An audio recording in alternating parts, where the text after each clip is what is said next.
And joining us now to discuss the latest on the hostage and ceasefire negotiations is Rami Igra, the former head of the Mossad MIA unit. Thanks so much for being with us today. Good evening. Thank you.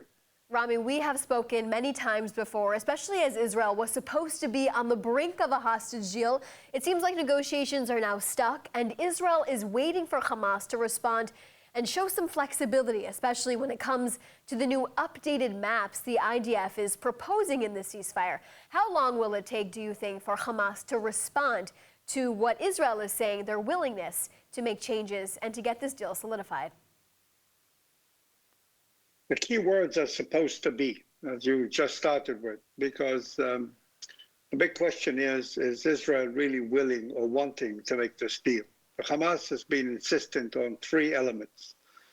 These three elements are, and I've said this before on your show, the cessation of hostilities, not ceasefire, cessation of hostilities, the withdrawal of Israeli forces from the west, from the Gaza Strip as much as possible, and the rehabilitation of Gaza. For some reason, and don't ask me why, Netanyahu has been demanding things which are supposed to be, but which will never be realized. He wants the Hamas, in reality, to commit suicide. He wants the end of Hamas. He wants the Hamas to cease to exist. Now, we all want the Hamas to cease to exist, but we all have to be a little realistic. And being realistic means that the only way that we're going to neutralize Hamas is a long-term process and not one deal that Netanyahu wants to do. If Netanyahu thinks that Hamas leaders are going to give up their claim for cessation of hostilities, he's wrong. He has been trying to do that for 2 years now, and he has not been achieving anything. The recent operation, Merkavot Gidon, in the Gaza Strip have yielded, unfortunately, 44 dead Israeli soldiers and no real results, because the Hamas is not impressed by power. As far as Hamas is concerned, you can kill half of the population in the Gaza Strip, and they will still feel victorious, and they will still continue this war because they are a religious organization. So Netanyahu will have, at the end of the day, to agree to cessation of hostilities.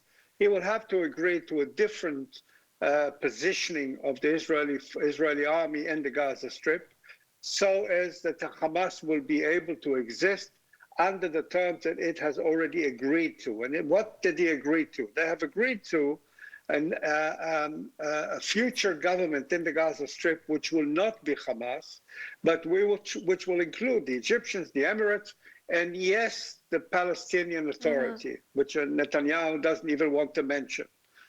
So as far as we are playing with ourselves, offering all kinds of deals to the other side that there is no way the other side can accept, we can continue this dialogue. We will appear on your show another 50 times. It'll be the same story, and you will always say supposed to be, and always we will be at the same point. Now, why is Netanyahu acting this way? Well, Rami, I hope that next time you're on our show, there will be a ceasefire and a hostage deal. It's about time, if you don't say so yourself. I want to ask you now, I know that you have, of course, been involved in negotiations to get hostages and recovering hostages back before, but what's the difference between Hamas now and Hamas in the past when it comes to creating negotiations and deals with Israel? What are they like now compared to the past?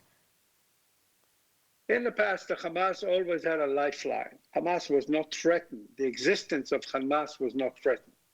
What Netanyahu is asking right now is to solidify Hamas's coffin. And no being is going to agree to the end of its existence. And Netanyahu should understand this. I know that his right-wing cronies, or his right-wing partners, as he calls them, these partners don't understand this. They think that we should take over the whole of the Gaza Strip, live with another 2.1 Palestinians that we will have to take care of them. We will also pay in lots of soldiers and blood. And at the end of the day, nothing will be achieved, but Netanyahu's partners are going to be satisfied, and Netanyahu's government is continuing will continue to exist.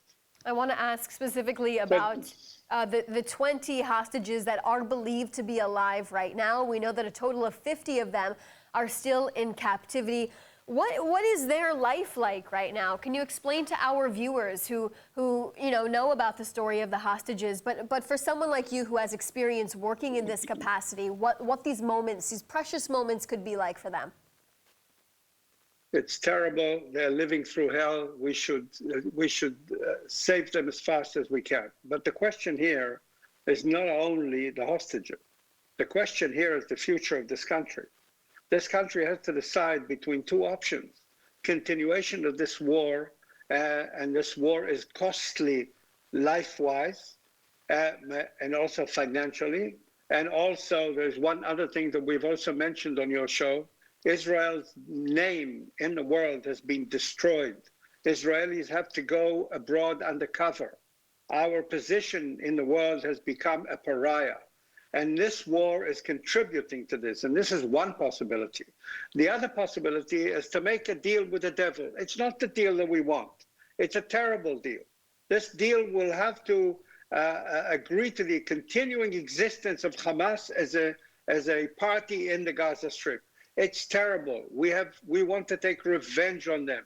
They will try to attack us in the future, but it is the lesser of the two evils. Rami, Igra, thank you so much for being with us, as always, and sharing your very important perspective as all this continues to unfold.